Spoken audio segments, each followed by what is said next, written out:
तर मुंबई पाठोपाठ पुण्यात सुद्धा नाले सफाईचा मुद्दा ऐरणीवर आल्याचं दिसतंय। कोट्यवधी रुपये खर्च करून देखील परिस्थिती जैसे थे आहे।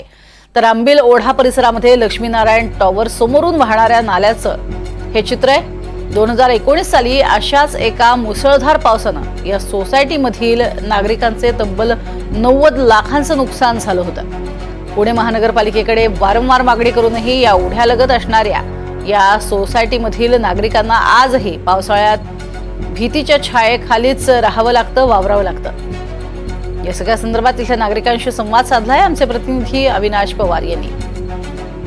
आपण पाहतो आहोत की पुणे महानगरपालिकेच्या कामाचा बोजवारा कसा उडला आहे हे या पावसाळ्यात पुन्हा एकदा दिसून आलेला आहे।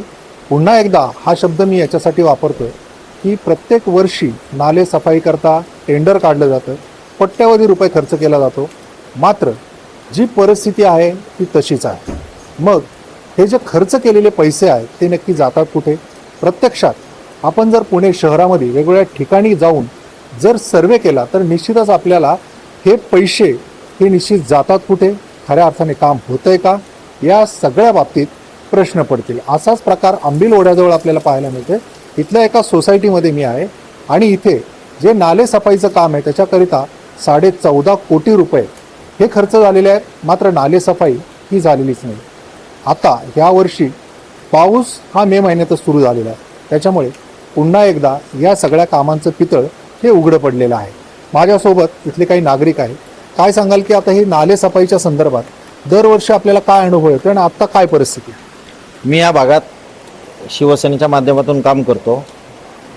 ह्या विषयामध्ये आंबीलोडा जोडा आहे या भागातला आपण जरी बोललो फक्त तर 3 किलोमीटर नदीपर्यंत हा नाला आहे, मोठा 40 फुटी नाला आहे।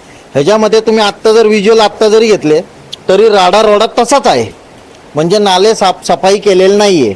दुसरं इथे 2 कामं चालू आहेत, एक नाले साफसफाईचं एक टेंडर आहे, दुसरं आहे ते आपल्याला ड्रेनेज लाईनची कामं चालू आहेत। ड्रेनेज लाईनच्या कामात पण यांनी एवढा भोंगळ कारभार केलेला आहे, जसं महानगरपालिकेने दिलेला आहे प्लॅन त्याप्रमाणे काम न करता दुसरीकडे त्यांना पाहिजे तिथं चेंबर टाकतात, तिथे त्यांना सोयीस्कर होईल, इथं खड्डा आहे तिथं JCB अडकतो असे कारणं देतात आणि पाहिजे तसं काम चालू आहे। त्यामुळे काय आलंय, तुम्ही आता नाल्यामध्ये बघितलं नाल्याच्या मधोमध चेंबर टाकलेलं आहे, मधोमध चेंबर टाकल्यावर उद्या पूर आल्यावर ते पाणी कुठे जाणार? 19ला जेव्हा पूर आला तेव्हा आमच्या बिल्डिंगचा एकूण खर्च 90 लाख रुपये झाला। त्यात 6 ते 7 गाड्या वाहून गेल्या। तो त्या ज्या गाड्या 4 व्हीलर वाहून गेल्या ती या मंदिराच्या खालची जी भिंत आहे ती तिथनं वाहून गेल्या। त्यापासून आम्ही सातत्याने पाठपुरावा करतोय की बाहेरची भिंत बांधून द्या जेणेकरून आम्हाला आतलं काम करता येईल। पण दरवर्षी काय होतंय की 1-2-3 दिवस काम चालतं, फोटो सेशन होतो यांचा आणि त्याच्यानंतर हे गायब होतात।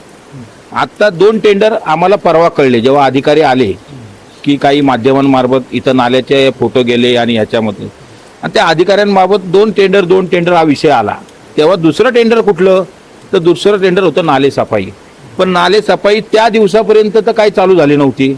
माध्यमांमध्ये जेव्हा पडलं तेव्हा ठेकेदार आला आणि त्याला ह्या पावसात काम करायला काही चान्सच मिळेना। अशी जर परिस्थिती असेल तर आम्ही टॅक्स यासाठी पे करतोय का? राजकीय लोक असेल, प्रशासकीय लोक असेल, आयुक्त लोक असेल, यांनी दरवर्षी जर आंबील ओढा ह्याचप्रमाणे राहत असेल तर त्याच्यावरती तुम्ही तो जो काही वित्त आहे म्हणजे बजेट आहे ते टाकूच नका ना, राहून द्या असंच। कारण बजेट 0 जरी ठेवलं तरी हीच परिस्थिती राहणार आणि बजेट चांगलं केलं तरी हीच परिस्थिती राहणार। कारण नाल्याची लाईन जेव्हा सिवेज लाईन हे जोडतात, गेले 6 वर्ष यांची सिवेज लाईन 2 पाईप टाकलेत, 3रा पाईप नाहीचे, नाल्यामध्ये पाणी येतच आहे परत। असा हा गलथान कारभार आहे। आणि आत्ताही देखील जे आपण पाहिला नाला ज्या पद्धतीने वाहतोय, मुसळधार पाऊस कोसळतोय, 2019 साली त्यांनी त्याचं रौद्र रूप पाहिलं होतं, इथल्या लोकांनी ते नुकसान सहन केलं होतं। आत्ता देखील तीच परिस्थिती निर्माण झालेली आहे। पुणे महानगरपालिकेने याकडे गांभीर्याने पाहण्याची गरज आहे। आंबील ओढ्यातली ही परिस्थिती मी तुम्हाला दाखवलेली आहे, ज्या ठिकाणी यापूर्वी नागरिकांनी या पावसाचं हे सगळं रौद्र रूप आणि नुकसान हे सहन केलेलं आहे। आता तरी पुणे महानगरपालिकेला जाग येणार का, हाच खरा प्रश्न आहे। अविनाश पवार, NDTV।